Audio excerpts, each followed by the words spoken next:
কুমিল্লার চৌদ্দগ্রামে শ্বশুরের যৌন লালসার শিকার হয়ে অন্তঃসত্ত্বা হয়েছেন পুত্রবধূ।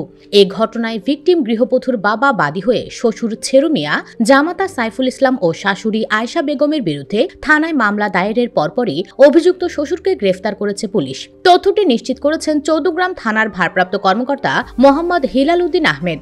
মামলার বিবরণে জানা গেছে, ৭ মাস আগে মোবাইল ফোনের মাধ্যমে ছেরু মিয়ার ওমান প্রবাসী ছেলে সাইফুল ইসলামের সাথে কাশীনগর ইউনিয়নের বাসিন্দা নাসিরের মেয়ের বিয়ে হয়।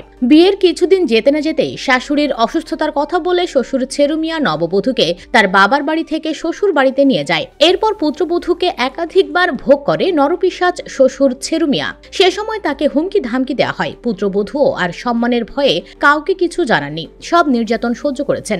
এদিকে ওমান থেকে ছুটিতে দেশে ফিরে তার স্বামী নববধূর সাথে স্বাভাবিকভাবে সংসার করতে থাকে। সম্প্রতি শারীরিক অসুস্থতার কারণে স্বামী সাইফুল তার স্ত্রীকে মিয়া বাজারে একটি প্রাইভেট ক্লিনিকে নিয়ে আলট্রাসোনোগ্রাফি করালে ৭ মাসের অন্তঃসত্ত্বা বলে ডাক্তার রিপোর্ট দেয়।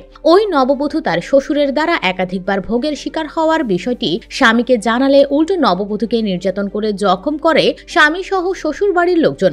পরে ভিকটিম ওই গৃহবধূর বাবা বাদী হয়ে থানায় মামলাটি দায়ের করেন। মামলার বাদী নাসির বলেন, মেয়েটি মানসিকভাবে ভেঙে পড়েছে। বর্তমানে তাকে এক নিকটাত্মীয়ের বাড়িতে রাখা হয়েছে।